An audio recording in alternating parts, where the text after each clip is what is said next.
கடலூர் அருகே இளைஞர் ஒருவரை கும்பல் ஒன்று கொடூரமாக தாக்கிய வீடியோ வெளியாகி பரபரப்பை ஏற்படுத்தியுள்ளது.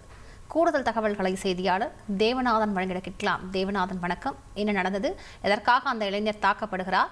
தற்பொழுது அவர் எப்படி இருக்கிறார்? விவரங்களை பதிவு பண்ணுங்க. கடலூர் மாவட்டம் குள்ளஞ்சாவடி அருகே உள்ள அம்பலவாண்டன் பகுதியைச் சேர்ந்த முருகவேல் என்பவர் கடந்த 24ஆம் தேதி தன்னுடைய வீட்டிற்கு சென்று கொண்டிருந்த போது அதே அம்பலவாணன்பேட்டை பகுதியில் இருக்கிற ஒரு கோயில் அருகே இளைஞர்கள் சிலர் மது அருந்திருக்கிறார்கள். அவர்களை தட்டி கேட்ட அவர் இந்த பகுதியில் மது அருந்தக்கூடாது என கண்டிப்பாக சொல்லிவிட்டு சென்றிருக்கிறார். அவரை பின்தொடர்ந்து சென்ற அந்த இளைஞர்கள் அவரை வீடு புகுந்து கடுமையாக தாக்கியிருக்கிறார்கள். அப்போது முருகவேலும் பதில் தாக்குதலில் ஈடுபட்டுள்ளார். இந்த சம்பவத்தில் முருகவேலை வீட்டில் இருந்து அழைத்து வந்த அவர்கள் வெளியில் கொடூரமாக தாக்கி 100 மீட்டர் தொலைவிற்கு அவரை அடித்து இழுத்துச் செல்லும் காட்சி தற்போது வெளியாகி இருக்கிறது.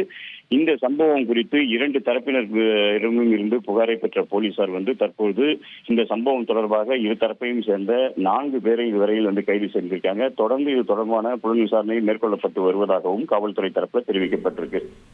விரிவான விவரங்களுக்கு நன்றி தேவநாதன். செய்திகளை உடனுக்குடன் தெரிந்து கொள்ள உடனே சப்ஸ்கிரைப் பண்ணுங்க.